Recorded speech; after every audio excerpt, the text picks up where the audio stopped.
How to set work profile on Android. Hi everyone, welcome back to our channel. This is Rose and I will guide you to set up a work profile on your Android device. Without further ado, let's get started. So first of all, you need to navigate to the settings on your device. Scroll down to the bottom of your screen and tap on Google option. Choose all services option.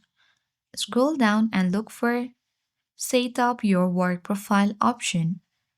Now tap Next when the setup screen appears. Android will now download some necessary components. You need to wait for that to finish, and when prompted, grant permissions like camera access if needed. You will now be asked to scan a QR code provided by your IT administrator. If you don't have the QR code or prefer not to scan it, you can tap on Enter Code manually at bottom left corner of your screen. Input the setup code provided by your organization. Follow on screen instruction to complete the setup. And that's it. You will now set up your work profile on Android. I hope this guide was helpful. If it was, don't forget to like, share, and comment.